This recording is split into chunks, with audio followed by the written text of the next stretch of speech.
estamos ahora en presencia de esta invitación a Lorenzo Cassini, que es una persona que trabaja desde hace bastante tiempo, a pesar de lo joven que es, en el tema de la sustitución de importaciones.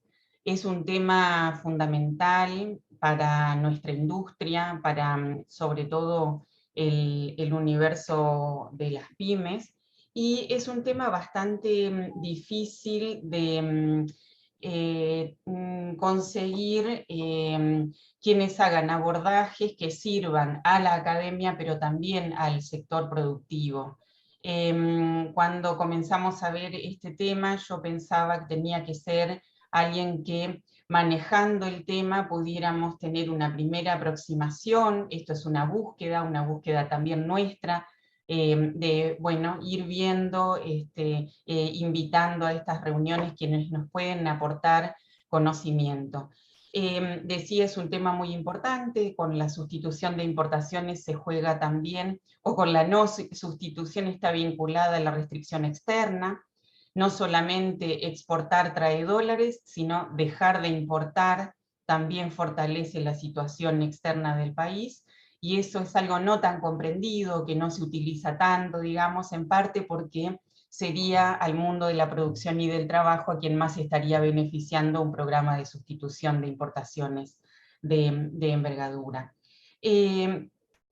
No voy a abundar mucho más, simplemente presentarles a Lorenzo Cassini. Él es doctor en desarrollo económico, tiene formación de posgrado también en la misma materia, y hoy se desempeña como investigador del CONICET en un tema que es oportunidades y desafíos del sector de servicios al productor en Argentina para los últimos años.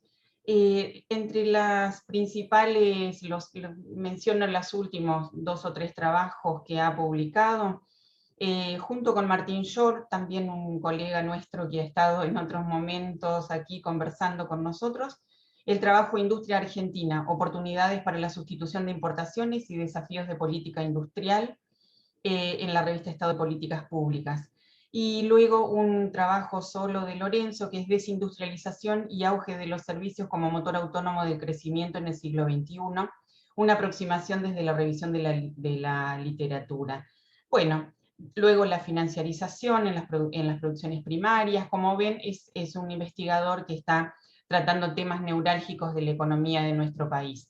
Le damos la palabra entonces ahora para que se dedique a contarnos un trabajo que a mí me había parecido muy interesante sobre la sustitución de importaciones en determinados sectores. Adelante, Lorenzo. Bueno, buenas tardes. Gracias, Gustavo y Marisa, por la introducción, y gracias a PYME y al IADE por la invitación a presentar el trabajo en esta charla debate. Quiero compartir pantalla antes de empezar. Muy bien. Creo que ahí está bien, ¿no? Compartir. Sí, perfecto. Sí. Bueno, perfecto. Lo que voy a presentar es un informe que hicimos en 2021 junto con Martín Short y Javier Rameri, a pedido del directorio del Banco Nación, acerca de oportunidades de sustitución de importaciones en la industria argentina. El objetivo que nos plantearon, digamos, es reunir un conjunto de información empírica, sobre todo, que sirva como base para eventualmente pensar en una línea de crédito específicamente con este objetivo de fomentar la sustitución de importaciones industriales, en particular potenciando el desarrollo de las pymes industriales. El informe que hicimos es un informe más de carácter técnico y académico. Mi intención por ahí es hacer una presentación breve que plantee las ideas centrales, que sea disparadora para el debate posterior y conocer sus opiniones, que es por ahí lo que más me interesa. La presentación es un poco una invitación a pensar algunas cuestiones más estructurales, digamos, de la economía argentina, que se escapan por ahí de las urgencias y las coyunturas actual, pero bueno, también son cuestiones estructurales que en algún momento hay que abordar, sobre todo si queremos salir, digamos, de estar de urgencia en urgencia, ¿no? Bien, este es el índice de la presentación. Después de una introducción breve, voy a comenzar repasando, o el informe empieza repasando algunas experiencias internacionales recientes de desarrollo industrial exitoso, en la cual se promovió la sustitución de importaciones como un instrumento para potenciar la industrialización. El motivo para comenzar repasando estas experiencias es fundamentalmente discutir con algunas posiciones por ahí ideológicas que consideran a la sustitución de importaciones como algo ineficiente o pasado de moda. Nosotros vemos en estas experiencias que nada de eso es así, sino que es una herramienta vigente y que forma parte de los procesos de industrialización exitosos. Después de esas experiencias, les voy a presentar la metodología que utilizamos para estimar las posibilidades de sustitución de importaciones en la industria argentina, que fue uno de los pedidos o el pedido central que nos hicieron para cuando nos encargaron el informe, que hagamos una cuantificación de eso. No es una tarea sencilla por la información disponible, pero bueno, hicimos una metodología para hacer una aproximación. Posteriormente, bueno, presentados los resultados cuantitativos, están divididos en dos partes. La primera refiere al conjunto de la industria, y la segunda tomamos algunas grandes empresas de algunos sectores específicos que importan grandes cantidades de insumos y de maquinarias para ver cuáles podrían ser sustituidos. Y finalmente, luego de hacer este ejercicio más cuantitativo, hicimos algunas entrevistas a funcionarios y líderes de cámaras empresariales para un poco para constatar estos resultados empíricos y también tener una visión más de los obstáculos y oportunidades que aparecen para la sustitución. Y finalmente presento algunas conclusiones, reflexiones y recomendaciones de política.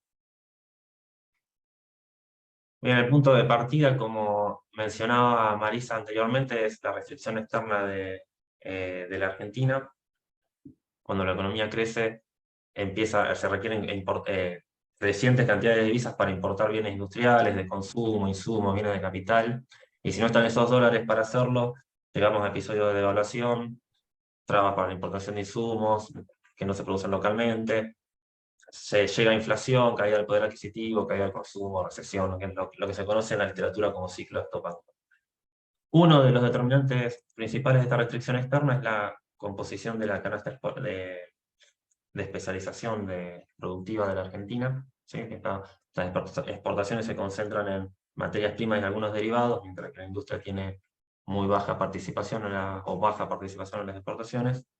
El sector primario no logra aportar las divisas necesarias para el crecimiento porque su producción está acotada a la dotación de recursos naturales y se generan estos ciclos de crecimiento y estancamiento.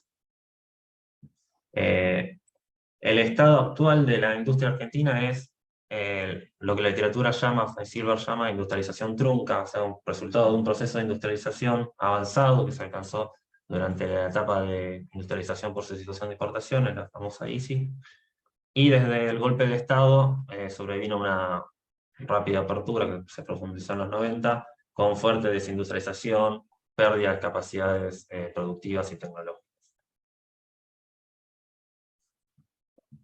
Actualmente el resultado comercial de la industria es deficitario en su conjunto, pero hay heterogeneidad muy grande en las ramas que componen esa industria, y eso es una característica estructural de la economía argentina, que es lo primero que quería señalar. Aquí esta tabla muestra las exportaciones, importaciones y saldo comercial de las ramas industriales. Dividimos la industria en 16 ramas en esta tabla. Tomamos 3 años, que son los 3 años con los que vamos a trabajar en el informe, son el año 2017, 2015 y 2011.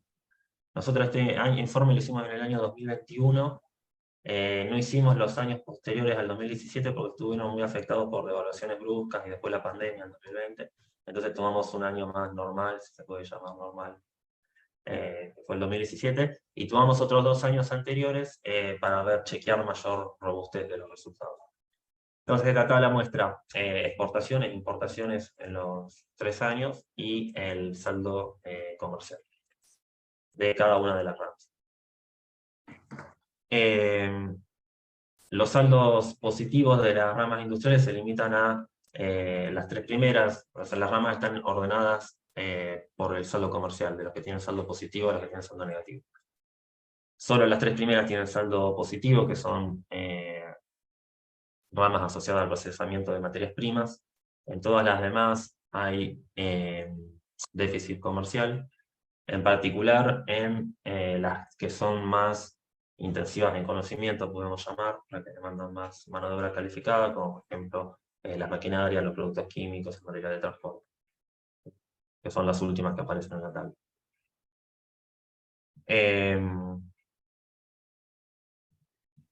La trayectoria industrial entre 2011 y 2017, bueno, muestra, esta situación se mantiene desde hace décadas, ¿sí? De déficit comercial en la industria. En este periodo solo se agravó un poco más, creció el déficit.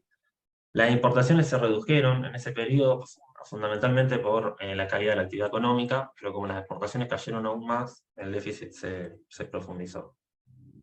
Lo que sí nos sirve para la parte cuantitativa del trabajo, que es importante señalar, es que las importaciones son, bueno, justamente mayores en 2011, entonces por eso también incluimos este año, porque al ser el pico de importaciones, podemos detectar más oportunidades en este año.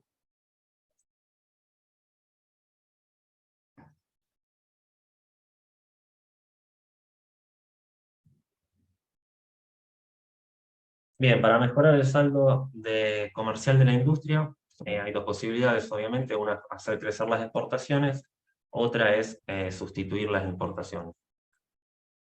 Las experiencias internacionales muestran que no son estrategias antagónicas, un poco por eso quisimos también abordar estas estrategias, o repasar estas experiencias internacionales, sino que son más bien experiencias complementarias. La sustitución de importaciones es compatible con la salida exportadora, porque sirve para fortalecer las capacidades productivas locales que luego se utilizan para exportar. Y lo que nosotros planteamos es que en la Argentina existe un proceso que nosotros denominamos de sustitución inversa, que refiere a que existe una masa de crítica de producción industrial nacional que es desplazada por importaciones y desaprovechada debido a diferentes razones. ¿Cuáles son esas razones? Bueno, por un lado, la insuficiencia o la debilidad, quizás, de políticas activas que busquen sustituir importaciones. Hay instrumentos, no es que no los haya, pero quizás no se hacen con tanta profundidad.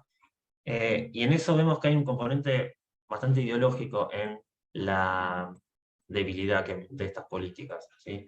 Que atraviesan el arco político o ideológico del país. O sea, ¿sí? Sabemos que de un lado del arco político no se cree por ahí en el libre comercio, en la apertura del comercio exterior y bueno, que entren los productos y que sobreviva quien pueda, que eso en Argentina termina derivando una especialización en el sector primario. Ahí hay poco margen para política industrial y de sustitución de importaciones. Pero del otro lado, que sí da más importancia a la industria, a la creación de empleo, también existen algunos prejuicios respecto a la política de sustitución de importaciones que perduran en algunos funcionarios, depende del momento, ¿sí? Que tienen que ver con creer que la sustitución de importaciones deriva en una industria ineficiente, que permanentemente necesita ayuda para sobrevivir, que es ineficiente porque tiene un mercado chico, entonces no logra generar escala. Eso por un lado.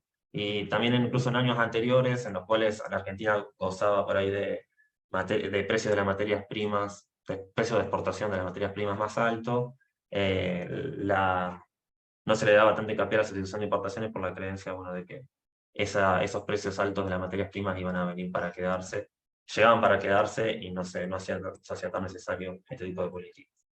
Entonces, de los dos lados del espectro ideológico sirve un poco de hacer estos planteos. Otra razón por la cual creemos que las políticas son insuficientes es la existencia de algunos marcos normativos específicos, como por ejemplo el de la electrónica fueguina, que permite la importación libre de insumos y no se le solicita o no se les pide a las empresas que tratan de reemplazarlos por producción local. Y a eso se suma el desaprovechamiento de otros instrumentos que por ahí no se usan tanto en la Argentina, como por ejemplo la compra pública, en particular en algunos grandes proyectos de inversión que podrían utilizar insumos locales y no se utilizan. Bueno, comenzamos entonces. Antes quería mostrarles una cita de Aldo Ferrer, que es del año 1974, esta cita que un poco grafica que estos prejuicios no son algo nuevo, sino que vienen de larga data. La cita dice: a menudo los directivos de las empresas públicas, igual también se puede trasladar a las privadas, revelan una mentalidad importadora respaldada en argumentos tales como el menor costo de ciertos equipos importados, los más altos niveles de la tecnología foránea, la brevedad de los plazos de entrega, la importancia de la asesoría extranjera para el mantenimiento y la conveniencia de estar permanentemente asociados a los centros exteriores líderes en materia tecnológica. Estos argumentos son parcialmente exactos, en tanto la incorporación de tecnología y el equipamiento se evalúa exclusivamente a nivel de las cuentas de resultado de la empresa en el corto plazo. Pero si el análisis se realiza considerando los beneficios derivados de una mayor integración de las operaciones de esas empresas con la industria y la oferta de tecnologías locales, las conclusiones pueden resultar totalmente distintas. Ahora sí, comienzo con las experiencias internacionales.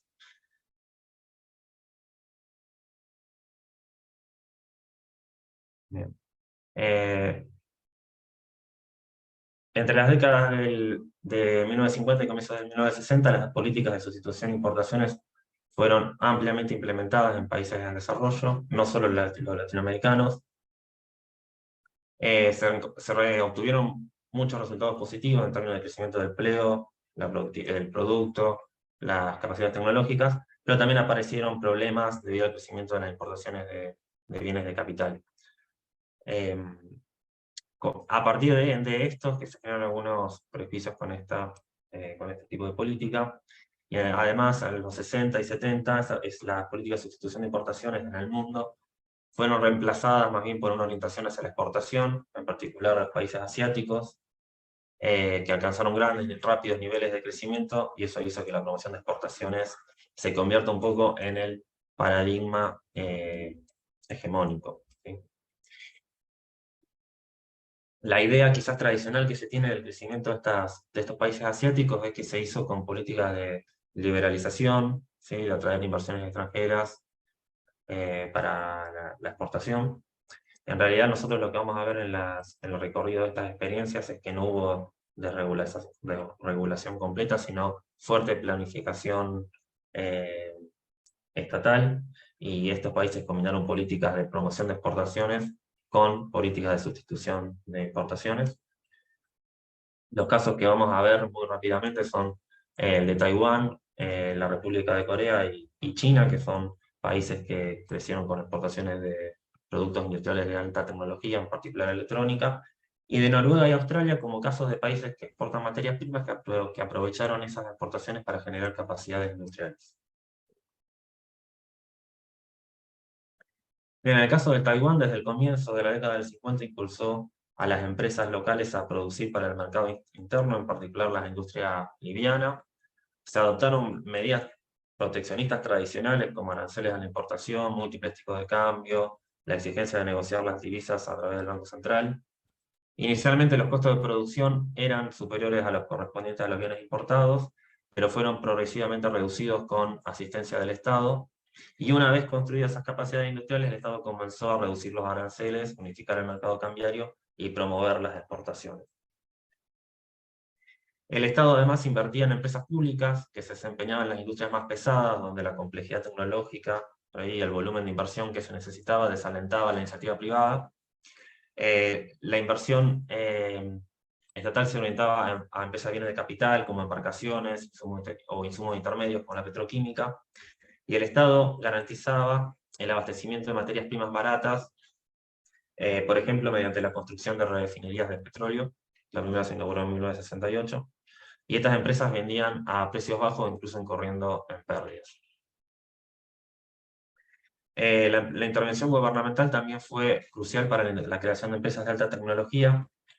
Los instrumentos utilizados incluyeron exigencias de contenido nacional para las empresas extranjeras que se radicaban a producir, de nuevo aranceles de importaciones, algunas exenciones impositivas, apoyo crediticio, subsidio a las actividades de investigación y desarrollo, diferentes instrumentos, varios de los que se han utilizado en Argentina.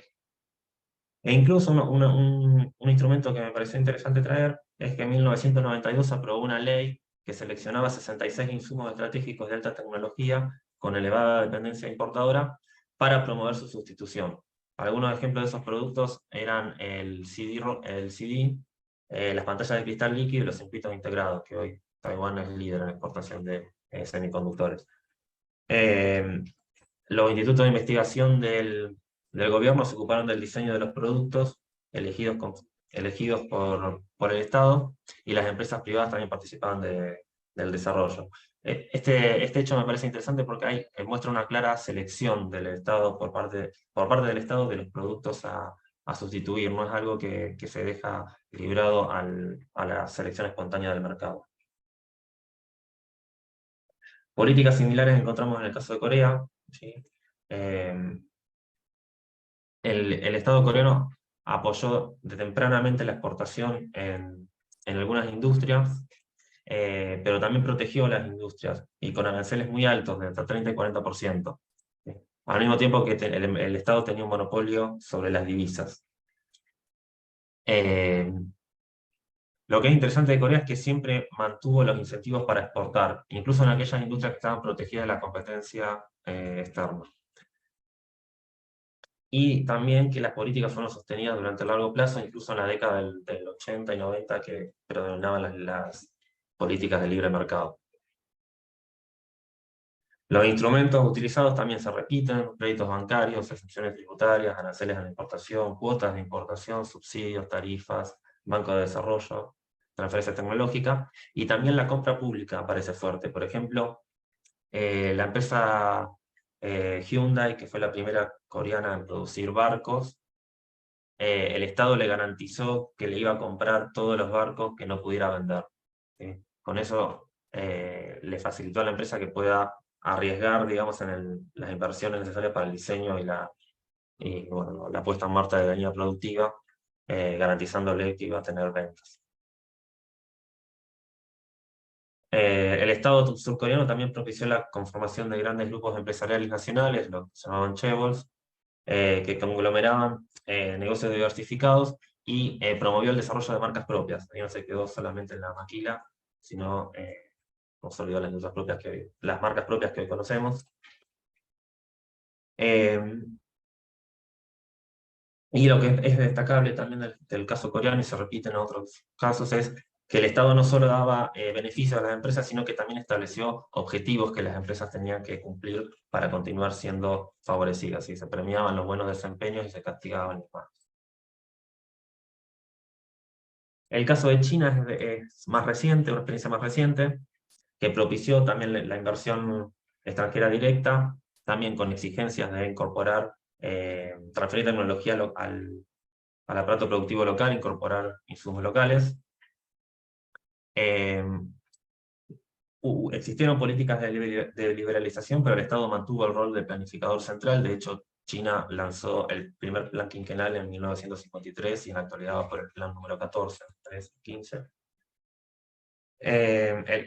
China tiene la ventaja de que su enorme mercado doméstico le permitió desarrollar rápidamente marcas propias, ¿sí? Como Lenovo, Huawei, TCL, que luego se convirtieron en líderes en la exportación. Pero bueno, eso muestra también que hay una sincronización entre el mercado externo y el doméstico que favorece al aprendizaje tecnológico y a la competitividad. Y finalmente el Estado también participó en forma directa de la producción mediante empresas estatales que se desempeñan en algunas áreas estratégicas como petróleo, minería, química, siderurgia, servicios públicos. Algunas de estas empresas se consolidaron incluso como fuertes jugadores mundiales en los mercados de exportación.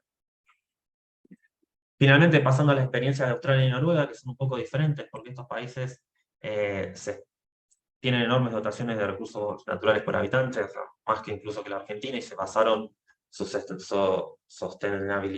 sustentabilidad externa en la exportación de materias primas, pero no se quedaron solo con eso, sino que potenciaron el desarrollo de eslabones intensivos en conocimiento ligados a los recursos naturales. ¿Sí? Desarrollaron tecnología propia para la extracción de los recursos naturales, y eso favoreció a la apropiación local de la renta de esos recursos. Además, establecieron impuestos sobre la renta para financiar políticas productivas y desarrollo social. En el caso de Noruega, que se especializa en la producción de petróleo, al principio la producción de petróleo estuvo a cargo de empresas extranjeras que tenían la tecnología, pero les ponían una fuerte regulación para generar eslabonamientos hacia atrás con empresas locales y transferir tecnología.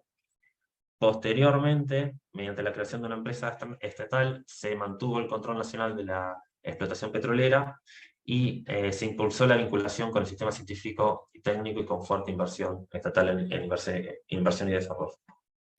Y en el caso de Australia, intervino fuertemente en el desarrollo de tecnología para la explotación minera. De hecho, las exportaciones de tecnología minera de Australia llegan hoy a 25.000 millones de dólares, que son aproximadamente el 10% de las exportaciones australianas, incluyendo maquinaria de equipo, minería por contrato, software, insumos, diferentes eslabonamientos hacia atrás. Bien, algunas conclusiones para cerrar las experiencias internacionales. Las experiencias muestran que la sustitución de importaciones no se puede llevar a cabo sin una activa intervención del Estado, ¿sí? Se da lugar a la iniciativa privada, pero con direccionamiento y apoyo público y de empresas públicas, incluso con elección de sectores y productos para impulsar. La compra pública aparece como un instrumento fundamental. ¿Sí? El Estado, incluyendo sus empresas públicas, es el principal comprador en la economía, lo cual le confiere un enorme poder de acción a través de la demanda. Y la compra pública es importante porque la construcción de estas nuevas capacidades productivas requiere de una demanda que admita los tiempos de aprendizaje y de construcción de capacidades que un demandante privado difícilmente acepte, y el Estado sí lo podría hacer. La ejecución de las políticas requiere de evaluar permanentemente los resultados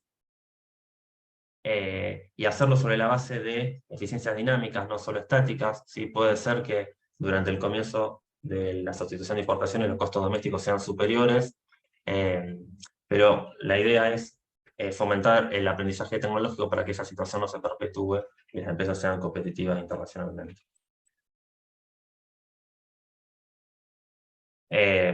Precisamente, bueno, las políticas de protección excesivas y extendidas por demasiado tiempo, sin una búsqueda de este aprendizaje tecnológico, mostraron que pueden mantener a la industria en una situación de baja competitividad. Los países exitosos establecieron estándares de desempeño para las empresas para cumplir como condición para aplicar a los beneficios ofrecidos por la política. Bien, resumidos entonces algunas de estas experiencias internacionales. Pasamos ahora al núcleo un poco del informe, que es la presentación de los resultados cuantitativos que nos pidieron desde el Banco Nacional. En la metodología lo que busca es identificar bienes industriales para los cuales existe masa crítica de producción nacional que ofrece potenciales oportunidades de sustitución de importaciones de corto y mediano plazo. Sería como para un paso inicial en el proceso de industrialización. Productos en los cuales ya hay capacidades productivas o por lo menos capacidades productivas próximas. Lo que utilizamos para esa aproximación cuantitativa es un índice que es de comercio interindustrial que se llama IGLL, que lo que busca este índice es detectar situaciones en las cuales un producto es intensamente importado y exportado al mismo tiempo, un producto o productos similares. ¿Sí? En lo que hacemos con este índice es utilizar las exportaciones como un indicador de las capacidades productivas, que tienen la ventaja de que si son exportaciones quiere decir que esas capacidades productivas son competitivas internacionalmente. Lo que buscamos es la existencia de fabricación en el país de un bien que al mismo tiempo es traído desde el exterior. Entonces lo que vamos a hacer es calcular este índice para cada producto, para nosotros cada producto va a ser una partida del nomenclador común del Mercosur a 8 dígitos de desagregación. Esa desagregación es bastante detallada, pero puede suceder que dentro de una misma partida se incluyan productos que son diferentes pero similares. Bueno, esta es la fórmula del índice, no me voy a detener a explicarla, pero sí decir que el índice va de 0 a 1, ¿sí? Donde valores altos lo que indican es que el saldo comercial para un determinado producto puede ser positivo o negativo, pero es pequeño en comparación con el volumen comercial de ese producto. Entonces eso lo que nos dice es que es un indicador de que los volúmenes exportados e importados son similares, y ahí habría posibilidades de sustituir importaciones porque hay capacidades productivas. El índice, como les decía, va de 0 a 1. Nosotros dividimos ese índice en 3 rangos que denominamos de alta posibilidad de sustitución, moderada, potencial y nula. ¿Sí? Las limitaciones que tiene este trabajo es, por un lado, como les decía, que el nomenclador puede reunir productos que tienen algunas especificidades diferentes, un mismo nomenclador, ¿sí? Por lo cual la sustitución puede no ser inmediata, ¿sí? Pueden requerirse algunos esfuerzos para adaptar el producto que se fabrica localmente a las características que demandan las empresas, ¿sí?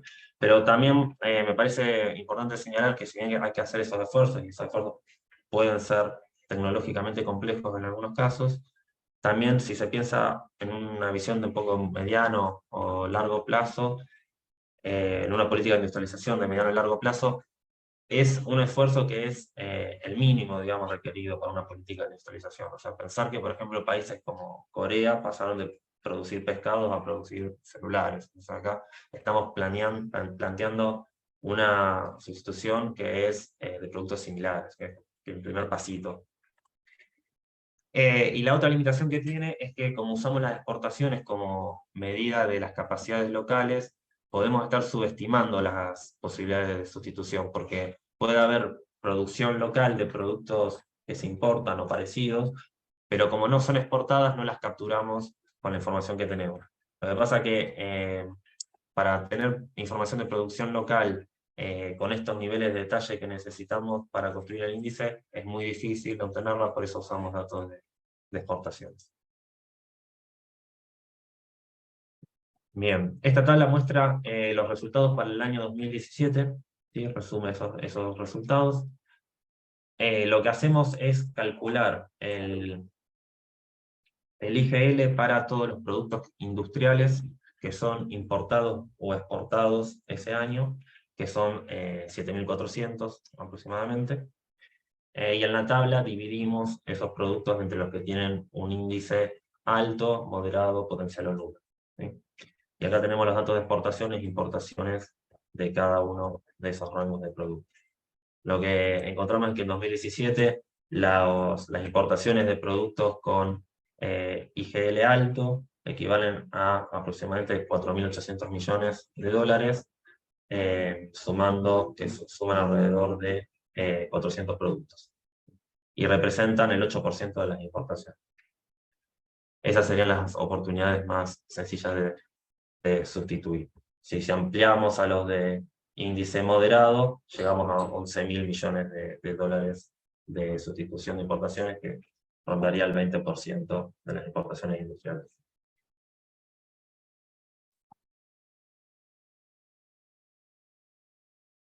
En esta tabla mostramos los resultados desagregados por rama de la industria. Después voy a dar algunos ejemplos de productos como para darle más materialidad, digamos, a lo que estoy diciendo.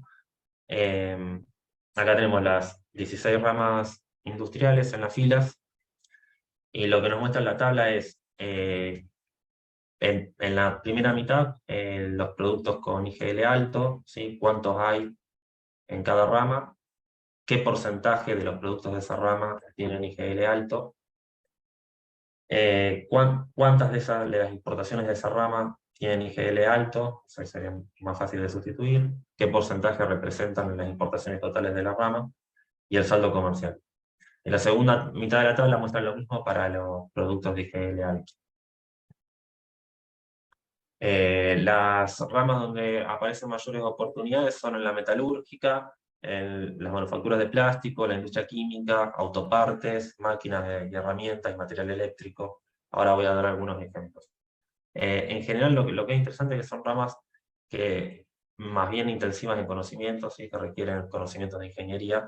Entonces, lo que muestra esto es que también sustituir importaciones no solo es importante para generar divisas, sino también para ampliar las capacidades tecnológicas y productivas de la industria.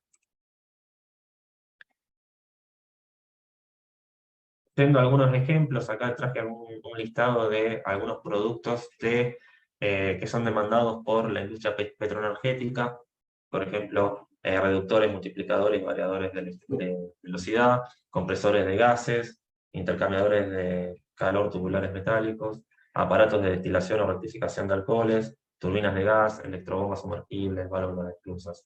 Bueno, diferentes productos, nosotros en el informe enumeramos varios ejemplos, de luego también tenemos una base, digamos, con la totalidad de los productos que identificamos. Acá hay otros ejemplos de productos de la rama de bienes de capital, por ejemplo, cuadros, paneles, consolas, armarios y otros soportes, aparatos para filtrar y depurar gases, máquinas y aparatos de elevación de carga, descarga o manipulación, partes de refrigeradores, convertidores estáticos y rectificadores, una serie de productos. Bien, lo que hicimos posteriormente, esos resultados que mostré son para el conjunto de la industria. El ejercicio que hicimos también es replicar el análisis concentrándonos en las importaciones de grandes empresas que son clientes del Banco Nación. ¿Por qué hicimos esto? Estas empresas son de diferentes sectores, no son industriales, pero sí lo que hacen es demandar muchos bienes industriales. Y la idea es que el rol que desempeñarían estas empresas en una eventual política de sustitución es la de generar la demanda para las empresas locales, ¿sí? Y tomamos estas empresas clientes del Banco Nación, bueno, porque el informe era para ellos, pero la idea también es que muchas de estas empresas, grandes empresas, demandantes de importaciones industriales, reciben algún tipo de asistencia del Estado, sea por créditos del Banco Nación, por subsidios, en el caso, por ejemplo, de las empresas que explotan vaca muerta, son beneficiarias de algún régimen especial, como el caso de la empresa de Tierra del Fuego, y lo que planteamos es, bueno, que el Estado, a partir de ese vínculo, podría sentarse con esas empresas y plantear un esquema de sustitución.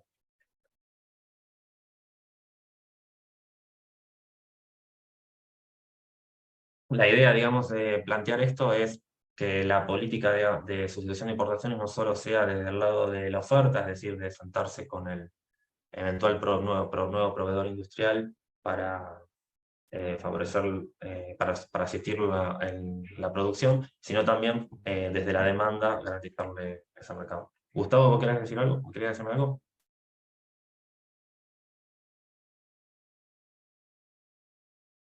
Bueno. Bueno, tomamos 11 empresas que le voy a mostrar rápidamente los resultados para no excederme con el tiempo. Estas son las importaciones de esas 11 empresas que tomamos, importan 1.600 millones de dólares de importaciones industriales. Aplicando la misma metodología encontramos posibilidades de sustitución por 257 millones de dólares, si consideramos las de índice IGL alto y moderado. Y nuevamente las capacidades se concentran en un poco los mismos sectores, ¿sí? Las maquinarias, los productos químicos, los productos metálicos, los de plástico.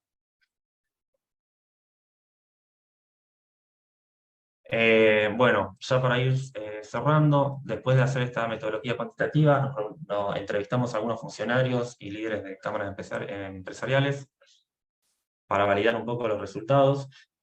Un poco lo que nos comentaban refuerza la evidencia hallada en el ejercicio empírico, en el sentido de que existiría una masa crítica de fabricación nacional que sirve como punto de partida para sustituir importaciones.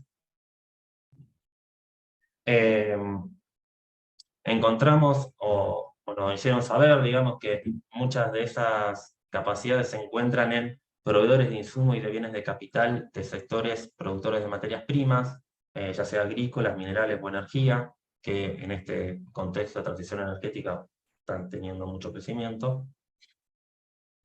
Nos hicieron saber que existen programas de política industrial a nivel nacional que promueven la sustitución de importaciones. Lo que sí destacaban es que una desventaja de esos programas es que se concentran en los incentivos al productor, pero no direccionan suficientemente la demanda hacia productores locales. Entonces, muchas empresas no se involucraban en hacer los esfuerzos de adaptación de su producción eh, para sustituir importaciones porque no tenían garantías de que después iban a tener demanda local. Entonces, uno de los pedidos que hacían es que las empresas grandes, en particular, por ejemplo, las empresas estatales, podrían favorecer a ese proceso de sustitución haciendo los pedidos de compra, que las empresas tienen su planificación, obviamente, así que pueden hacerlo, para que las empresas locales tengan tiempo de adaptar y producir el stock necesario. Porque si no, muchas veces lo que nos contaban que sucedía es que las empresas, cuando se reunían con los funcionarios, las grandes empresas, les decían, no, bueno, no hay capacidad local para producir el volumen que necesitamos nosotros de compra de insumos. Lo que pasa es que lo que nos planteaban los empresarios es que por ahí esos volúmenes de compra los lanzaban con exigencia de entrega corta y obviamente no tenían tiempo de producirlo las pymes locales y terminaban siendo importados. Bueno, limitaciones de acceso al crédito es una de las cuestiones que aparecían. Y un poco ya concluyendo con la presentación, encontramos que tanto en los ejercicios cuantitativos como cualitativos se verificó la existencia de masa crítica para sustituir importaciones. En un eventual esquema de sustitución de importaciones, esta identificación que buscamos hacer con esta metodología empírica sería como el primer paso, ¿sí? De decir, bueno, estos son los productos donde creemos que sería más fácil sustituir. Luego lo que sigue es analizar caso por caso y ver los obstáculos que aparecen en cada uno para trabajar con las empresas, tanto productoras como eventuales demandantes, para poder realizar esa sustitución. Encontramos que es importante aplicar también instrumentos que direccionen la demanda. La compra pública puede ser uno de esos instrumentos. Lo que nos aparecían en las entrevistas que hicimos es que se encuentran con muchos problemas de coordinación entre las diferentes partes del gobierno. Yo recuerdo un caso, por ejemplo, de el Ministerio de Desarrollo Productivo en ese momento, que había trabajado con una empresa para hacer trajes de bioseguridad en la pandemia. Se hizo todo ese desarrollo, la empresa importó una máquina que necesitaba para cortar la tela, para poder hacer ese traje, y después el Ministerio de Salud, cuando hace la licitación, la gana un proveedor extranjero.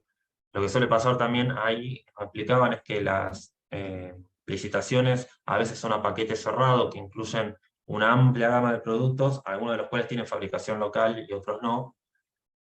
Pero al hacerlo con paquete cerrado, nada, se termina comprando todo importado. Entonces ahí hay un trabajo para hacer, tanto con las empresas públicas como con los funcionarios, para nada, hacer un esfuerzo de desagregar esas compras y darle prioridad a la compra local, y incluso de coordinar entre las áreas del gobierno para que no pasen estos problemas que los esfuerzos de uno terminan siendo anulados por otra área. Bueno, creemos que las grandes empresas tienen un rol protagonista para ser tanto demandantes de grandes cantidades de bienes industriales. Muchas de esas empresas se dedican a la producción de materias primas, así que podría avanzarse en un proceso de desarrollo industrial parecido a lo que eran los países como Australia y Noruega.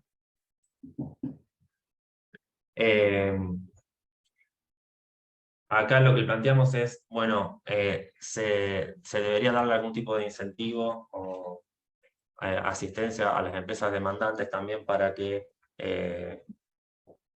comuniquen, digamos, cuáles son sus planes de compra y cuáles son las especificidades de los productos que compran, porque muchas veces en las entrevistas nos decían, bueno, lo que pasa es que nosotros no podemos producir los bienes industriales que necesitan porque las empresas no nos dicen cuáles son qué es lo que van a demandar. Entonces, cuando lanzan la compra no tenemos tiempo para adaptarnos. Acá lo que planteamos como era el cliente, como el solicitante del informe era el Banco Nación, es hacer como una política crediticia en este caso, pero puede ser otro instrumento, en forma de tijera, digamos, o sea, asistir al productor, a la pyme productora del bien industrial para que pueda adaptarse y producir el nuevo producto, y también dar crédito al comprador que eventualmente tendría que hacer un esfuerzo, digamos, de reemplazar el proveedor para que tenga también un incentivo.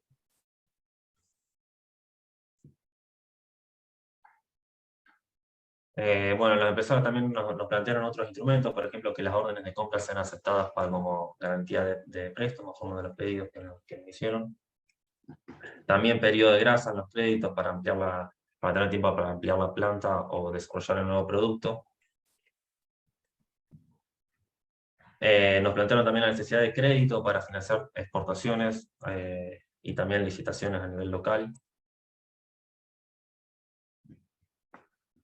Y bueno, de esta forma lo que se desarrollaría, lo que planteamos es desarrollar una estrategia global de financiamiento para la sustitución de importaciones que involucre las dos partes, demandantes y oferentes, ¿sí? Y siempre pensando en una estrategia complementaria, tanto entre sustitución de importaciones como en promover exportaciones. Nada más, muchas gracias por el tiempo. Bueno, muchísimas gracias, Lorenzo, por tu exposición, brillante, por cierto, en una temática que tiene un sinfín de facetas, como bien comentabas, relacionado no solamente con la generación de empleo, con la agregación de valor en origen, con el ahorro de divisas, la posibilidad de revertir precisamente la famosa restricción externa, y en definitiva contribuir a un proceso virtuoso que garantice un desarrollo sostenible. Nosotros les proponemos, antes de comenzar con el intercambio, la respuesta de preguntas, inquietudes o reflexiones, poder contar con la palabra del presidente de APYME, de Julián Moreno, para poder justamente complementar la visión desde el sector, específicamente MIPYME, vinculado con la problemática que hoy por hoy ofrece las restricciones a las importaciones, o en definitiva este desafío de ver cómo el país, con la mirada puesta en las pymes, encara esta cuestión vinculada justamente con las posibilidades de evitar importaciones y de producir localmente. Julián, si querés deshabilitarte, te escuchamos. Bueno, gracias Gustavo, Lorenzo, Marisa y a todos los que están presentes. Pensaba un poco, todos los que alguna vez exportamos algo como pymes o lo intentamos, lo difícil que es. O sea, realmente no es tan, viste, cuando te hablan estos programas, no, hay que exportar, como si fuera una pavada exportar. Primero que tenés que competir contra un mundo recontra especializado, que a veces te aparecen oportunidades muy de coyuntura, donde un producto lo invocaste porque tenés un buen costo coyuntural, pero al día siguiente o aparece otro productor más competitivo que vos. Realmente no duran las exportaciones que uno puede hacer desde el sector PYME. Entonces, cuando la solución es la exportación nada más, bueno, la verdad que es una solución que enseguida la realidad te la voltea. Es muy linda y muy fácil de entender en los números, pero no hay forma de llevarla adelante. Y pensaba un poco en todo lo que estuvo contando Lorenzo. La cantidad de herramientas que se pueden utilizar, los instrumentos, son muy variadas. Lo que está claro es que en todas, y en todos los ejemplos que dio, está el actor Estado como fundamental organizador, planificador, impulsor, y no cualquier Estado. Porque lo que vemos es que los periodos que demanda el inicio de una política de sustitución de importaciones y su maduración no alcanza con un ejercicio de un gobierno como los que, digamos, tenemos en Argentina, que duran 4 años. Entonces, a veces uno dice, bueno, vamos a votar a este porque impulsa este modelo, pero no alcanza. No alcanza, tiene que estar convencida el conjunto de la sociedad. O se tiene que dar una cuestión geopolítica que lo merite, ¿no? Argentina tuvo, creo que, 2 intentos de periodo de sustitución de importaciones.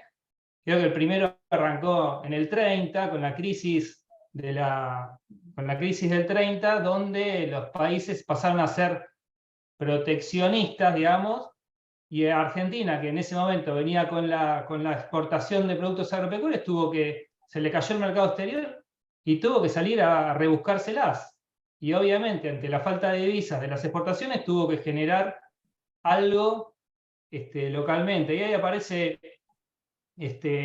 Salvio con su idea de la industria y de fabricaciones militares, básicamente.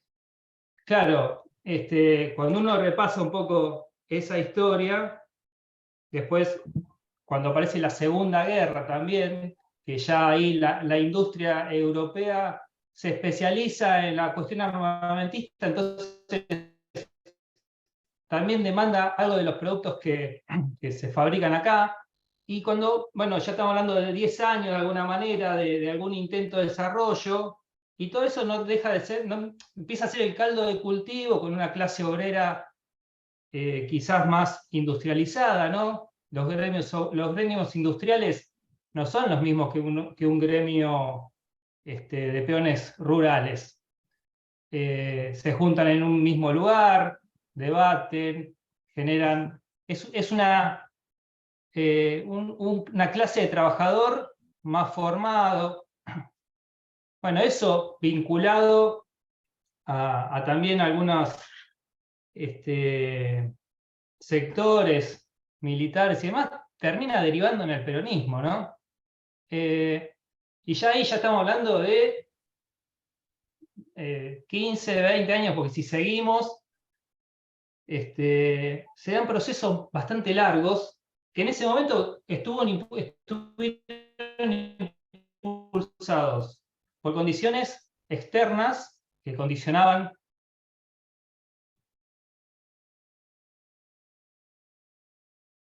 Te muteaste. Perdón. Condiciones externas que imposibilitaban al país que se financiara únicamente con sus exportaciones primarias. Pero si uno repasa un poco la historia, cada vez que la industria iba tomando cierto vuelo y por lo tanto sus trabajadores tenían mayores ingresos y empezaba ahí un poco la lucha de clases, si querés, un poco más con más herramientas del lado de los trabajadores, ¡pum!, un golpecito, un golpe de Estado, a retrotraer el avance que se había dado. Eso también generaba que los trabajadores, que el pueblo en general, empezara con un descontento importante, y los golpes fracasaban, se caían y volvíamos a empezar, ¿no? Y esos ciclos, de alguna manera, impedían el plazo necesario o la prolongación de esos procesos que requiere la sustitución de importaciones, ¿no?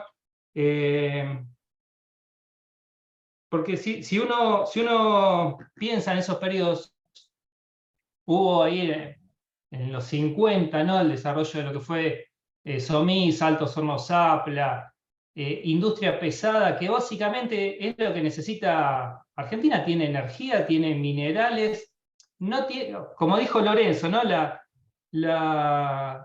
en el índice de recursos naturales per cápita, Argentina está tipo, no sé, en el 46, una cosa así. No es un país rico en recursos naturales, es un país con recursos naturales. Qué diferente. O sea, tenemos suficientes recursos para desarrollarnos, pero si los aprovechamos nosotros, no podemos hacer la de Noruega. O bueno, Noruega se apalancó, igual sigue exportando productos primarios, ¿no?, básicamente lo del petróleo, pero gracias a esos recursos naturales logró industrializar y de alguna manera termina siendo el líder en tecnología petrolera offshore, con una empresa pública que ahora se está asociando con YPF para el petróleo de las costas bonaerenses. Es lo mismo el litio, ¿no? El litio, de hecho hay ciertos debates hoy por hoy de que el litio tiene una vida relativa, porque aparecen nuevas tecnologías de batería de silicio y demás que supuestamente son más baratas. Entonces, ¿qué hacemos con el litio? ¿Lo exportamos tal cual está o aprovechamos esta ventana temporal de ingresos de recursos, de divisas por recursos naturales para generar un desarrollo local? Porque si queremos hacer baterías de silicio el día de mañana, más vale que empecemos por la de litio hoy, o por las de plomo si querés, ahora. Pero bueno, no tenemos nada, ni siquiera eso. Entonces, son periodos largos en los cuales no alcanza con un gobierno, sino que tienes una política de Estado. De una política de la cual estemos todos convencidos. Yo no entiendo cómo puede haber un sector, aunque lo acabo de decir por qué, ¿no? Pero me cuesta igual entender que hay un sector que no quiere el desarrollo del país. O que cada vez que hay un avance hacia el desarrollo, lo taran, lo bloquean. Y de hecho se me genera cierta incógnita en si es una cuestión interna o es una cuestión geopolítica, de que realmente no hay. ¿Qué pasa? El Fondo Monetario es tan fácil, nos entregó esos miles de millones de dólares que hoy nos bloquean la posibilidad de desarrollo, o si se nos ocurre utilizar los recursos naturales, ya lo dijo Massa, va a ser un caño para pagar al Fondo Monetario mañana. O sea, ni siquiera lo podemos usar, lo tenemos que ver pasar. Como qué bueno, somos un país rico en recursos naturales, pero vivimos todos en la pobreza. Entonces, bueno, toda esa disyuntiva, lo que dice Lorenzo, son herramientas que si hubiese intención, las podemos aplicar. No hay nada demasiado científico en las herramientas, es bastante básico, ¿no? Proteger una industria, darles incentivos, que se desarrollen y promocionar, obviamente que no se queden ahí, sino que vayan intentando competir con el mundo exterior para que no sean más caras que si no las tuviéramos, ¿no? Esa lógica es bastante clara. O sea, no proteger por proteger y que después no puedan competir. De hecho, todos los países hoy desarrollados protegieron en un momento y abrieron el otro cuando ya estaban agrandados y cuando era difícil alcanzarlos en nivel de desarrollo, por lo menos están competitivos y bueno, y ahí manejan de alguna manera los precios con esa apertura, pero después de haberse desarrollado. O sea, con la intención no es demasiada ciencia. El problema es que no tenemos ni la intención, evidentemente, o la intención la tienen un grupo menor, quizás que a veces aparecen políticas como las compras públicas en la gestión de Culfas, le dimos mucha bola a la compra pública, charlamos, pero claro, la compra pública es un sector, hoy, como está la ley, es reducido porque es simplemente los organismos públicos 100%, sociedades del Estado, no. Sociedades mixtas, no. Cuando uno incluye en esas compras públicas, YPF, aerolíneas, bueno, ahí sí incide un montonazo, no me acuerdo del valor, pero poné que era algo así como... bueno, no quiero tener un número en el aire, pero era 6-7 veces más, digamos, el volumen de compras de lo que puede ser hoy la compra pública. Pero siempre aparecían estas frases como la de Aldo Ferrer, ¿no? Donde el de YPF dice, no, pero esta es una empresa que cotiza en la bolsa de Nueva York, entonces no podemos comprar productos que no tengan la norma yankee. Entonces siempre aparece un argumento para no ni hablar la industria aeronáutica, ¿no? Que normas, no hay ninguna norma IRAM, digamos, de la industria aeronáutica, son todas extranjeras. Entonces, ahí es donde choca el discurso nuestro mismo con las condiciones geopolíticas que nos permiten o no desarrollar. Entonces, creo que tener claro que esto es una batalla, es una más de las batallas culturales que tenemos que dar.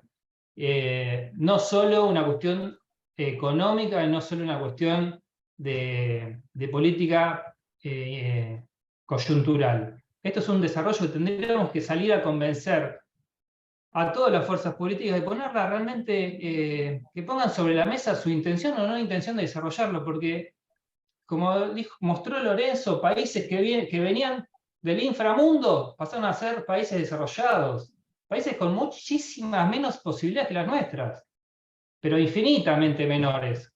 Y hoy son países que están en la vanguardia tecnológica. Entonces, tener claro eso me parece fundamental para arrancar el debate sobre cuáles son las políticas que nos pueden llevar al desarrollo y bueno, y nada, de ver cómo damos el puntapié inicial, porque aunque tengamos todas esas contras que nos vienen acompañando desde los años 30 hasta acá, no por eso, no por ese detalle vamos a dejar de pelearla.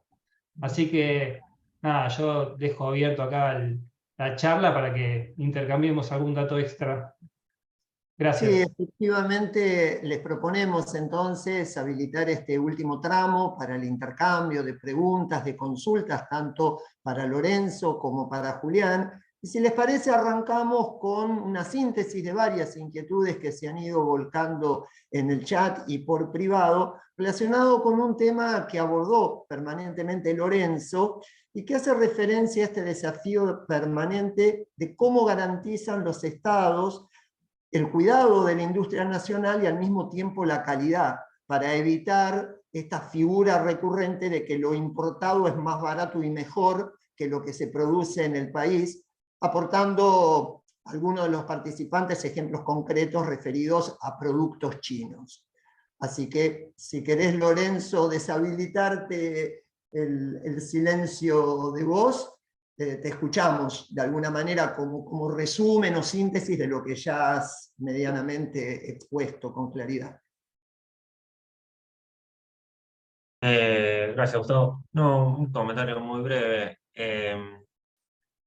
Me parece que ahí juegan dos cosas para garantizar, digamos, que esa sustitución de importaciones o esa protección a la industria no sea una protección que tenga que perpetuarse porque la empresa nunca llega a ser competitiva o no llega a ser bienes de suficiente calidad. Lo que se ve en general en las experiencias estas que reseñaba anteriormente es que aparecen, por un lado, del Estado con fuerte apoyo tecnológico desde las diferentes instituciones de ciencia y técnica para colaborando con esa empresa o con el sector privado. Y por otro lado, poniendo exigencias a esa empresa industrial que se beneficia de la protección, se le exige que crezca en términos de ventas, que crezca en términos de producción, de mejora del producto, de inversión. O sea, hay permanentemente, digamos, una contrapartida, digamos, por parte de la empresa que recibe ese beneficio. Me parece que eso en Argentina es algo que ha faltado bastante. Digamos. Siempre hay dado beneficios y luego no se verificaba que se logren los objetivos planeados. De hecho, hay muy poca evaluación de los resultados de las políticas públicas en Argentina. Eso por un lado. Iba a decir algo más y me olvidé. Bueno, no, que digamos, errores pueden suceder, o sea, eso hay que tenerlo presente y ha sucedido en los otros países. Hacer política industrial no es para nada sencillo. Permanentemente se cometen errores de política, se aplican instrumentos que no dan los resultados esperados, y lo que han tenido los países que sostuvieron estas políticas durante largo plazo es, justamente esto, una burocracia que permanentemente estaba revisando los resultados obtenidos y corrigiendo problemas y readaptando los instrumentos para hacer una política industrial mejor. Me parece que el problema que tenemos en Argentina es esto que comentaba Julián, de que abortamos enseguida las políticas, duran muy poco. Un gobierno con suerte, si es que no hay un cambio de funcionario entre medio y no menos que eso. Y cuando se cometen hay errores o hay políticas que no dan resultados esperados, medio que se utiliza como excusa para abandonar esos esfuerzos en lugar de corregirlos. Pero bueno, me parece que saber eso, que todos los países que fueron exitosos tuvieron estos problemas para hacer política industrial, y no por eso dejaron de hacerlo. Incluso, por ejemplo, Corea, que hoy es ya un país mucho más interesado incluso que nosotros, obviamente, frontera de la productividad y tecnología mundial, todavía tiene ese tipo de debates, ¿sí? Por ejemplo, Corea hoy importa las maquinarias, sobre todo robots, que utilizan en la industria electrónica de Japón, fundamentalmente. Y bueno, se plantea cómo reemplazar esa producción o cómo desarrollar localmente esa producción de robots. Y obviamente le aparece el desafío, digamos, de, bueno, si protejo o restringo las importaciones de robots, quizás mi industria electrónica se vuelve menos competitiva. Pero por otro lado, si nunca protejo mi industria de robots, nunca la voy a desarrollar. Y bueno, ahí hay un trabajo muy fino de permanentemente estar probando y corrigiendo y desarrollar esas capacidades. No es para nada sencillo. Pero bueno, me parece que, o sea, en un contexto encima mundial donde todos los países desarrollados hacen política industrial, eso lo vemos claramente hoy. Estados Unidos, con los paquetes que ha aprobado de desarrollo de industria eficiente, de la ley esta antiinflación, son subsidios enormes a la industria y lo hacen todos los países, así que digamos, el país que no hace política industrial, no solo digamos, no mejora, sino que va a quedar cada vez más atrasado, porque todos los competidores lo hacen todo. Digamos, los errores que puedan aparecer no son excusas para abandonar la fuerza. Los invitamos a dejar inquietudes o consultas en el chat, o si prefieren ir levantando la mano, los habilitamos para la participación. Y en el mientras tanto, digo, hasta que se animen. Guillermo pidió la palabra. ¿Así? Ah, bueno. ¿Te podés deshabilitar, habilitar el sonido? Ya están... Hola, buenas tardes, ¿se escucha? Perfecto. Sí, perfecto. Bueno, ante todo, muchas gracias, Lorenzo. Muy linda, muy interesante todos los datos que nos compartiste. Me surge, bueno, varias, pero voy con la que más me hace ruido de las dudas. Contabas las experiencias de Corea, de Australia, Noruega, perdón, y Taiwán, de cómo la intervención, el apalancamiento, el financiamiento y el control continuo en estas políticas industriales generaron lo que son hoy, en definitiva. Por otro lado, algunas experiencias, si no entendí mal, que hay pocas mediciones de las intervenciones que se han intentado en Argentina, donde no se han logrado mejoras de la medición de esos resultados, en definitiva. En este contexto, si hasta ahora entendí bien, la pregunta es, ¿qué factores de competitividad lograron los países tomados como ejemplo, luego del apalancamiento del Estado? ¿Qué factores de competitividad lograron? Y si serían los que fuesen, si serían los mismos que hay que buscar en Argentina. No sé si me expliqué.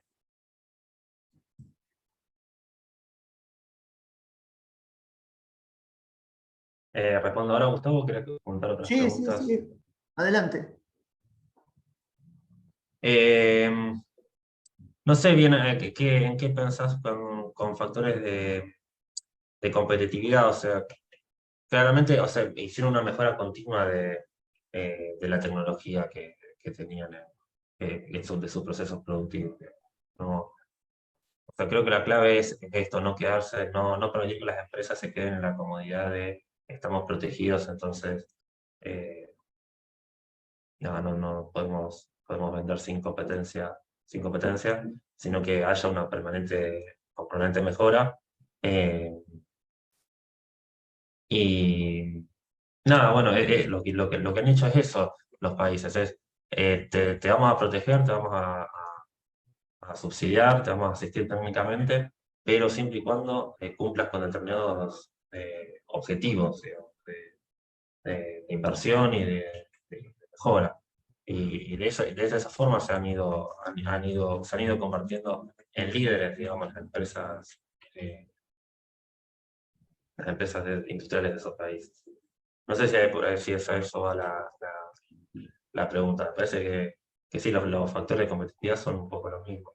Sí, entiendo. Por ejemplo, recién mencionabas en mejorar, cuando hablas de mejora, yo le llamo a lo mejor equivocadamente factor de competitividad. ¿Sería lo que lograron es un buen producto, mejorar la productividad? Ese es el factor. Sí, de calidad y de costos, las dos cosas. Realmente. Sí, sí, sí. Y yo lo que decía respecto a la medición de los... O sea, se combinan dos cosas en la política en la Argentina, me parece. Por un lado, no hay esta, en general, hay poca de esta exigencia de contrapartida por parte de la empresa que es beneficiada. Y por otro lado, tampoco se hace una evaluación de los resultados de la política. Entonces, tampoco se puede llegar a corregir y mejorar, digamos. No hay como un aprendizaje por parte del sector público. Pero bueno, también ahí influye esto de, que mencionaba Julián, de los cambios de gobierno y de la estabilidad, digamos. Es muy difícil llegar a hacer esa evaluación si el que tiene que hacer la evaluación ya es otro funcionario nuevo, con otras ideas nuevas que en general borra todo lo que hizo el anterior. También por eso creo que no se hace esa evaluación. Avanzamos, ¿les parece, con Ariel? Si querés desmutearte. Y Guillermo, no sé si lo viste, Gustavo, porque hace un ratito que está Guillermo Barenboim también con la mano levantada. Ah, no lo había Que visto. vaya Guillermo. Bueno, buenas noches. Hablando un poco lo que había dicho Julián, nosotros tenemos un enemigo interno dentro del Estado y es justamente aquel que busca las cuestiones que son más técnicas. O sea, hay reglamentaciones técnicas que son incompatibles con la prohibición. O sea, hay formas que no son aprovechables y formas que no se pueden cumplir. Y siempre se elige lo que es del extranjero porque tiene la reglamentación técnica que corresponde sin medir que la que está acá a lo mejor es mejor o igual. Y realmente estamos en una forma de competencia totalmente desleal. Incluso no se practica el tema del compre nacional con un porcentaje de valor más caro o más barato que el nacional. Tampoco se practica eso. Simplemente se utiliza siempre lo que viene de afuera. Y digo siempre porque es casi siempre, no es siempre, pero es casi siempre. Y eso nos deja fuera de competencia a los productores nacionales, sobre todo los que fabricamos con cierto nivel de tecnología. Las reglamentaciones técnicas que se han utilizado, que se han avalado a través del INTI, la Secretaría de Comercio y otros organismos, en distintos periodos del mismo gobierno, porque van cambiando los funcionarios, nunca son acordes a lo que te tiene que hacer. O sea, van cambiando de una forma que son imposibles de cumplir o están hechas a propósito para no poder cumplirlas. Bueno, simplemente era eso, porque es una aclaración a que realmente las reglamentaciones técnicas que se utilizan no son las adecuadas a un país que queremos desarrollar, y a un Estado que se dice que se tiene que poner al pie del cañón para ayudar a las empresas.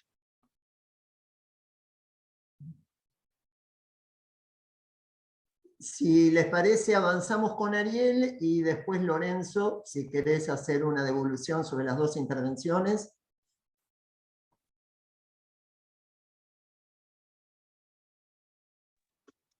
Ahí está. Perdón, buenas noches. Me desmuteé, estaba escuchando atentamente. Yo tengo 61 años y he pasado por varias cosas desde joven. Es historia que puede ser muy común. Antes teníamos comparativas en el rubro específico que yo hago, que lo brasilero era un poquito mejor que lo argentino, que después vino lo chino, que era chino y era malo, y resulta ser que resultó en este momento muy bueno. Cosa que no entendí desde hace mucho tiempo, porque mucho más allá de votar a un presidente, y pregunté ahí, me parece que los funcionarios son los que dictan la política. Tengo un vacío existencial muy grande porque intenté fabricar instrumental en el rubro mío, lo hacíamos bien con la precariedad de que nos brindaba el medio, íbamos a pedir créditos y directamente el Estado Nacional era ausente, los bancos privados decían esto es un invento tuyo, y nos fuimos corriendo primero a Brasil, posteriormente a China. Cuando nos dimos cuenta que China tenía todos los avales de todas las economías mundiales, menos la de Estados Unidos. Y hace 50 años nos comparábamos, era la octava potencia mundial, o hace 60, no, históricamente no sé qué decir.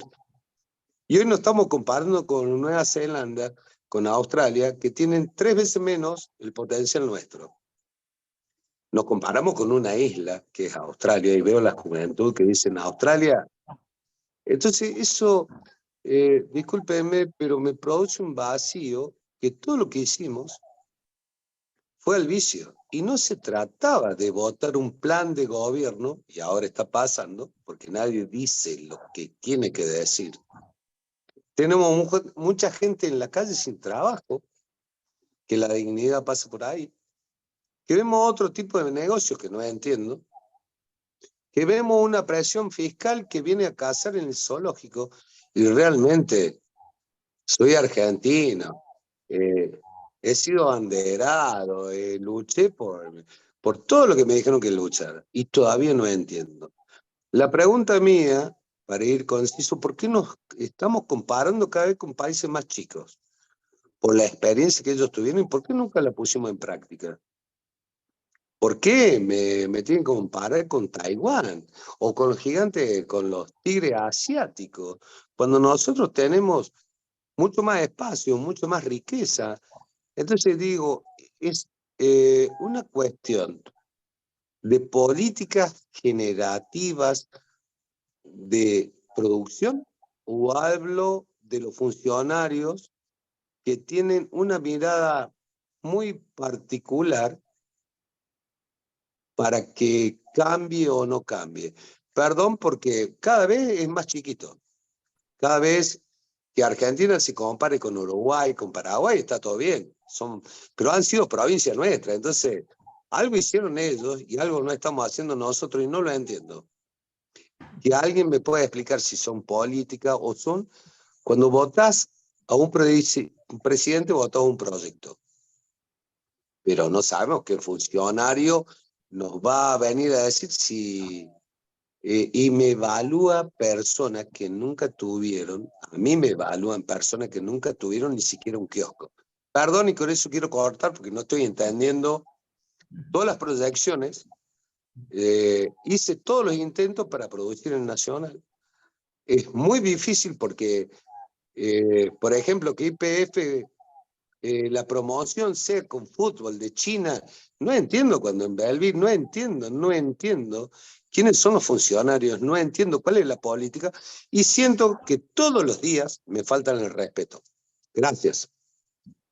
Habilitamos entonces a Lorenzo y a Julián para tratar de dar un cierre, o si consideran alguna reflexión sobre las dos últimas intervenciones.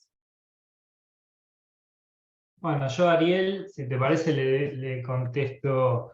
Primero que las comparaciones del estudio, esto con Australia, con Corea, tienen que ver con países, con Australia no, pero con Corea, lo que decíamos antes, ¿no? Tenían un Producto Bruto per cápita muy inferior al argentino y ahora lo triplican prácticamente. Entonces, ¿cómo hicieron? Bueno, y ahí está el ejemplo, básicamente con esta sustitución de importaciones. Obviamente Argentina podría estar, creo, si hubiera tenido una política similar, en una condición equivalente o igual. Pero bueno, la comparación viene por ese lado. Ahora, es cierto un poco lo que decía,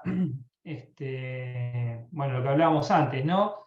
Es una batalla cultural, yo lo vuelvo a este tema, porque los ingenieros, este tema de sustitución de importaciones, no se da en la carrera de ingeniería.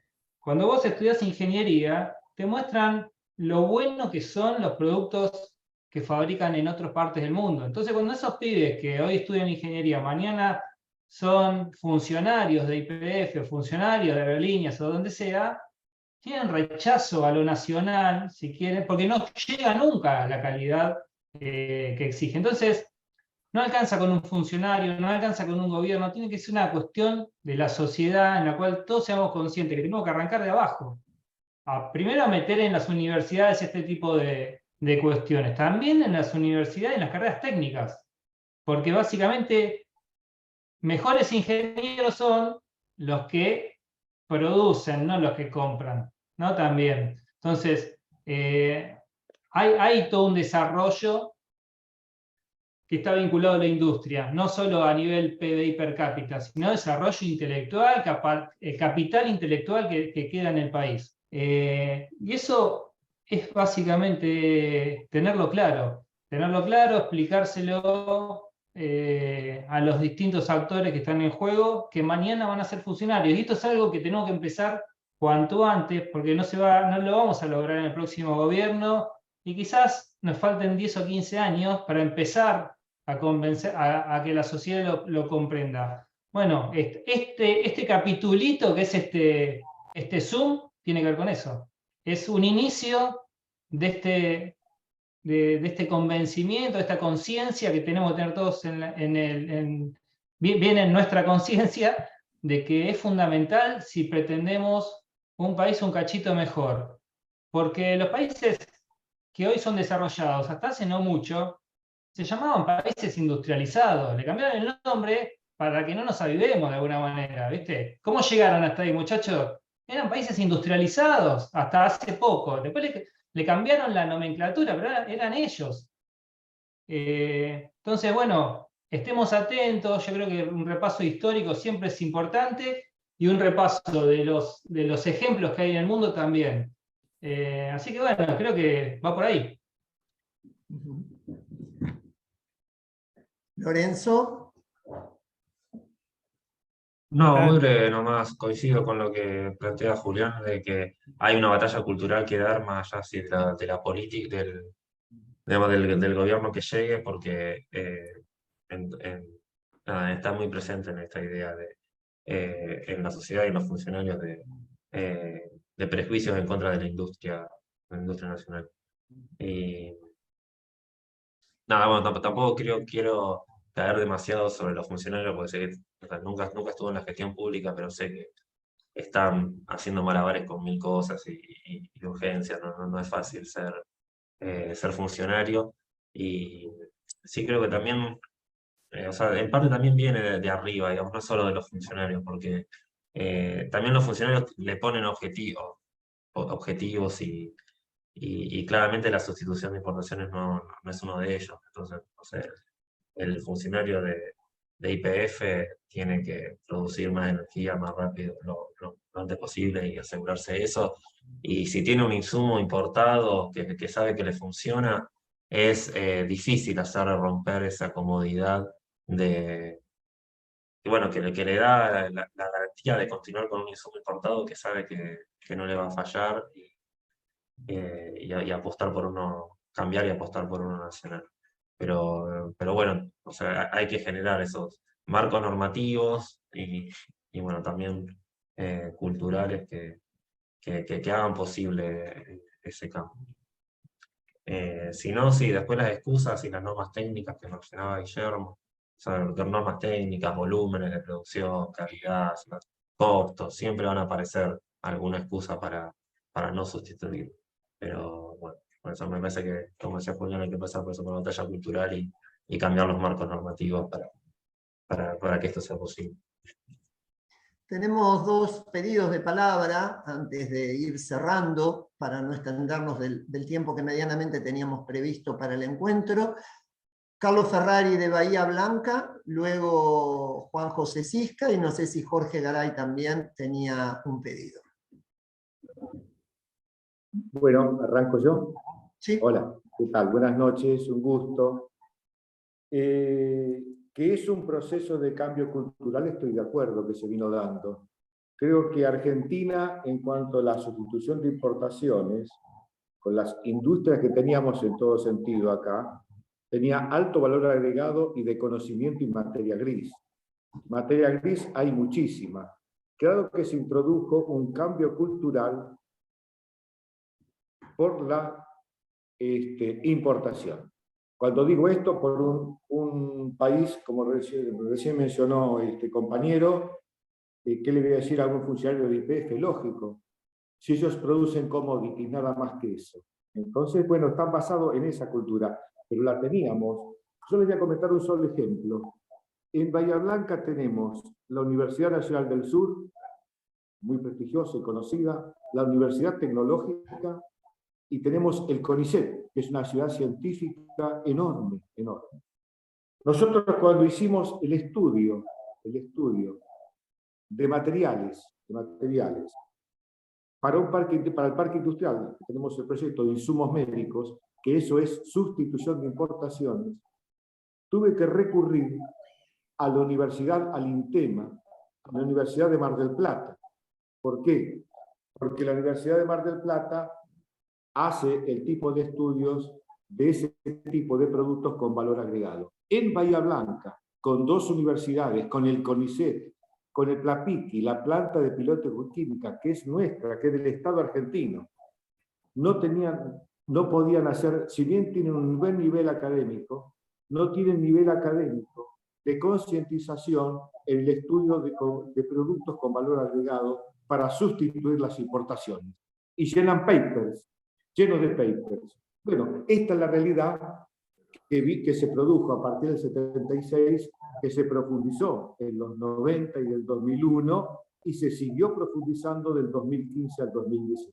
Ese es el cambio cultural que es necesario. Pero que teníamos industria con valor agregado y con mucha materia gris en la Argentina, vaya.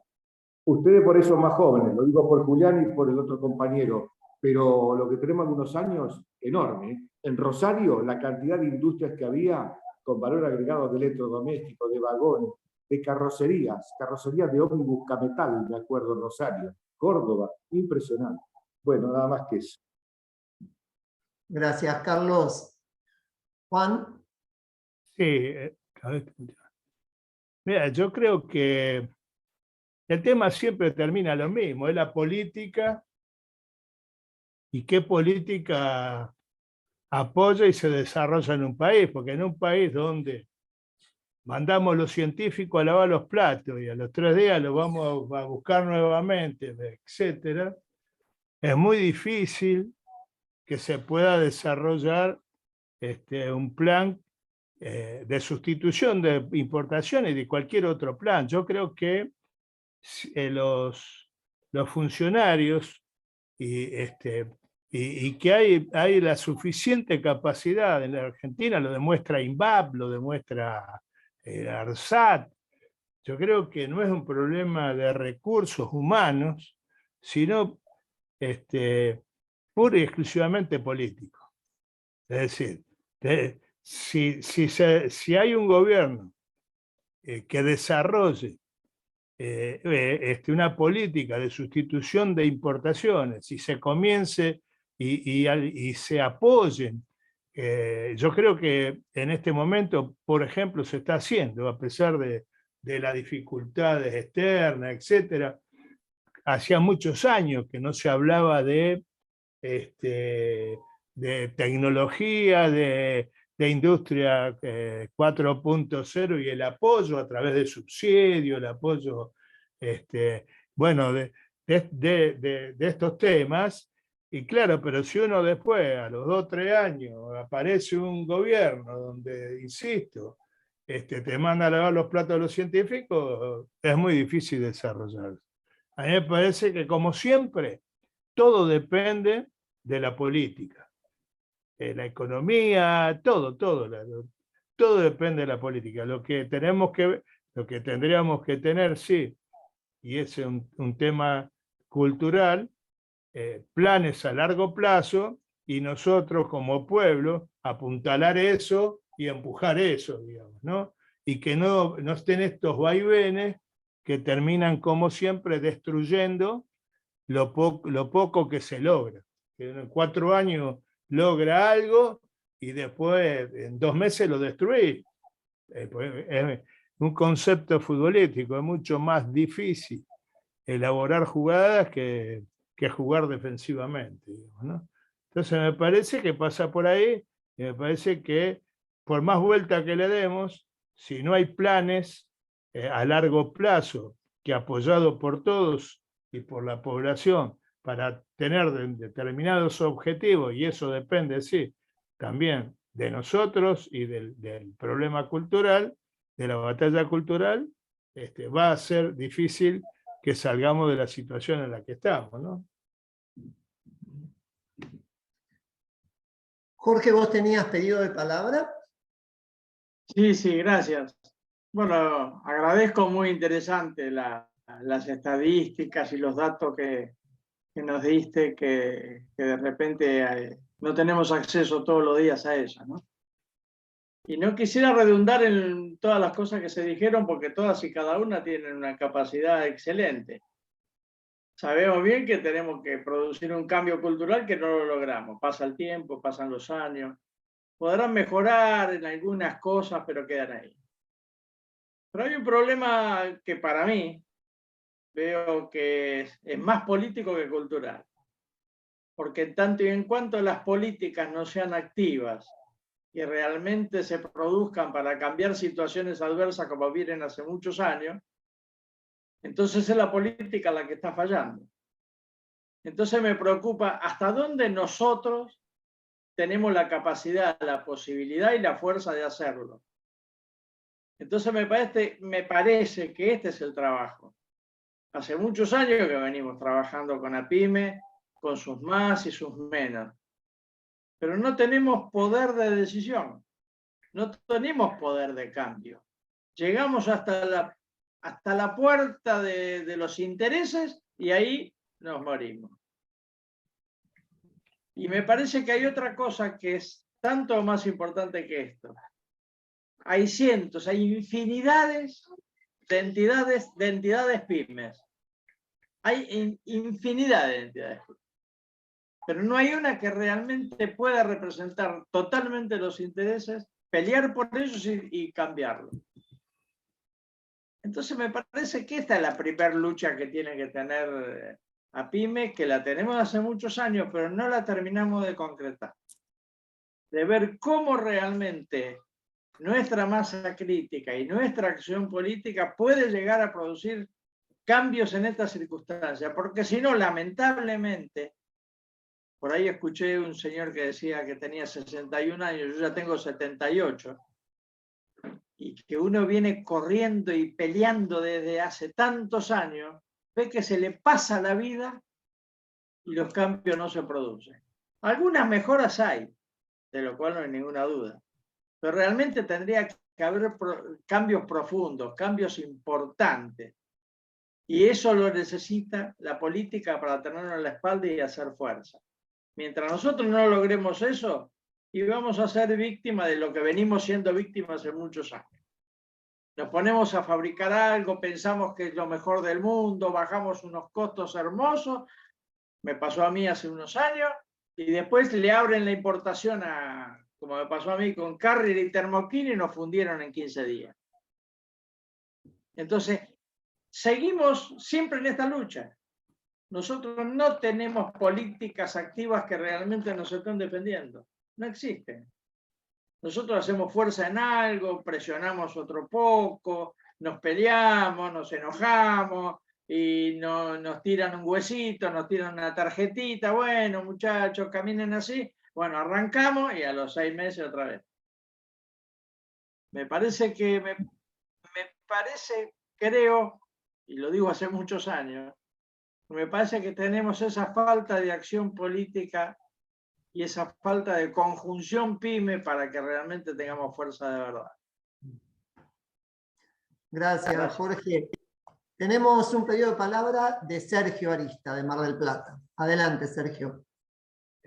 Hola, sí, buenas tardes. Primero, Gustavo, gracias por la invitación. Bueno, saludos a todos. Primero, gracias por permitirme compartir las vicisitudes que han planteado cada uno. Lorenzo, la verdad que es muy interesante el informe que hiciste, por lo menos como modelo para repensarnos como argentinos y más allá de donde venga cada uno. Yo me presento, soy sindicalista, provengo de la industria automotriz, soy dirigente de SMATA, y yo por ahí quería contarle humildemente, si me permiten, una experiencia que tiene que ver con nuestra industria, que abarca de alguna manera 8 actividades.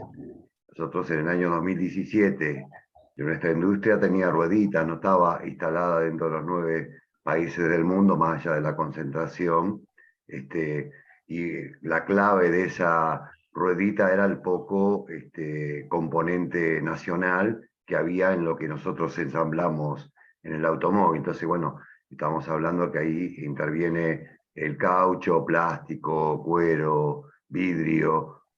Nosotros, para tener una idea para el sector PYME, que nosotros creemos que a la Argentina le hace falta industrialización, porque le da sentido a los sectores pymes, seleccionando lo que dijo Lorenzo, ¿no? En qué podemos potenciar, en qué podemos competir, porque bueno, el mundo hoy no está abierto como estaba en otro momento, que por ejemplo en la industria automotriz, ahí por ahí el señor Ariel de Córdoba se debe acordar, los componentes de los vehículos, con Ica Renault y todos los demás, llegaba a un 98% de componentes nacionales, ¿no?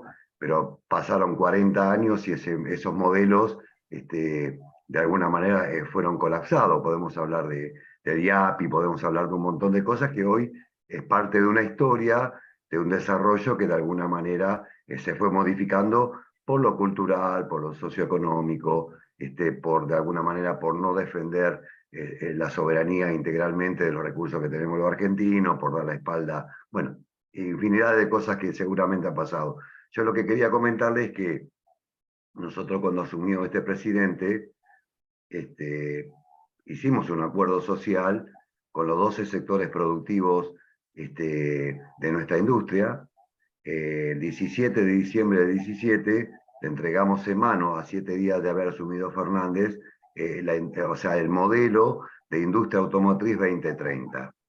Nosotros lo hicimos a través de una universidad, no fue fácil, fue un año de trabajo, de buscar romper prejuicios, buscar encuentros, proyección, y de alguna manera, ¿por qué quiero compartir esto con ustedes? Porque bueno, hoy, de alguna manera, ese resultado está atravesado por 3 leyes que de alguna manera serían como una plataforma, porque más allá de que cambie el gobierno, que cambie la industria, tendría de alguna manera una autonomía o pilares de punto de apoyo para poder desarrollarse, por un lado, y por otro lado también que claramente hubo una decisión política o un modelo de país. Yo me preguntaba antes de ese proceso que estoy compartiendo con ustedes, y me pregunto hoy, y sinceramente yo creo que todavía no tenemos definido dónde vamos a competir y dónde esa competencia que abarca energía, que abarca logística, que abarca nuevas tecnologías, que abarca revolución no 4.0, sino 5.0, que ya están en muchas actividades, y que en la industria nuestra particularmente, porque el adelanto, es que nosotros el vehículo como lo tenemos preestablecido, no muy largo plazo, por ejemplo, para dar un número, hoy tiene 3.800 componentes un auto que uno lo ve en la calle. Cuando se transforme en híbrido, ese vehículo va a tener 1.900 componentes, y cuando sea eléctrico va a tener 600 componentes. Entonces, uno piensa en ese adelantamiento, ¿no? Cómo en lo humano se va transformando y cómo se va vinculando con todos los sectores del poder, de la cadena de valor, digo, y es central el sector PYME, y particularmente en nuestra industria, pero particularmente en la Argentina, que es el mayor empleador que hoy tiene la Argentina. ¿Por qué es el mayor empleador?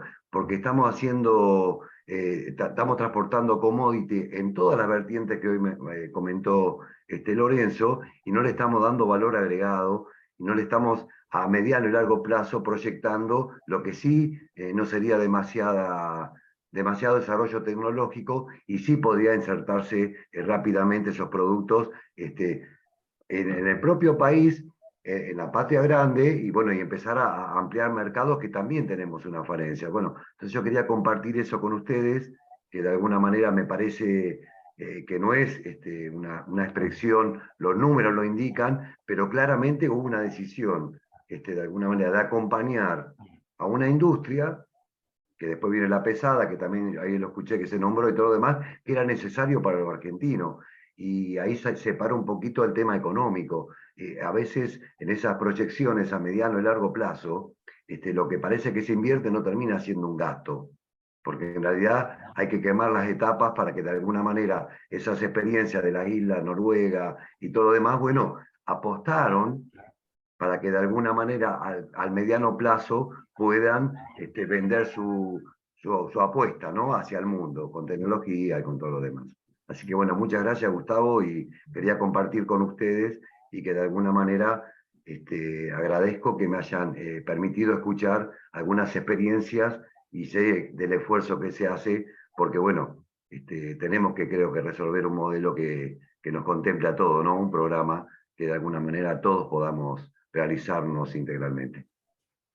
Gracias, Sergio, por tus aportes. Si les parece, y agradeciendo desde APYME la participación de todos y cada uno de ustedes por su tiempo y sobre todo por las intervenciones, agradeciendo a Marisa Duarte del IADE y especialmente a nuestro disertante, a Lorenzo. Si les parece, lo invito a Julián a poder instrumentar el cierre de la charla y, por supuesto, convocarlos para nuestro próximo encuentro el mes que viene, que ya les haremos conocer la fecha y la temática que abordaremos. Bueno, gracias, Gustavo. Yo simplemente agradecer, o sea, siempre de estas charlas queda el bichito dando vuelta en la cabeza y haciéndonos preguntas y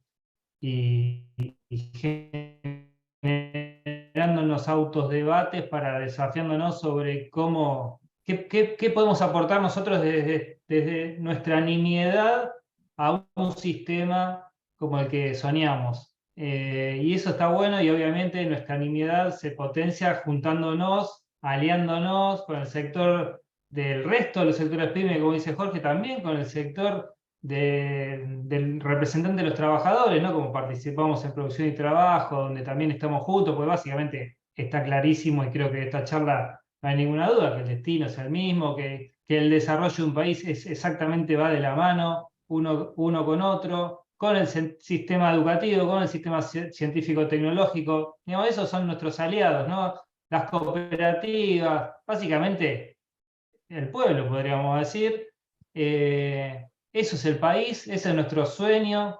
Bueno, nada, que sirva, que este granito de arena virtual sirva para construir un pedacito de mundo más justo. Siempre es nuestro objetivo de mínima. Así que, nada, gracias y espero que participen todos la próxima y con las mismas ganas. Así que nada, abrazos, saludos y gracias Marisa, Lorenzo y a todos los que participaron, ¿sí?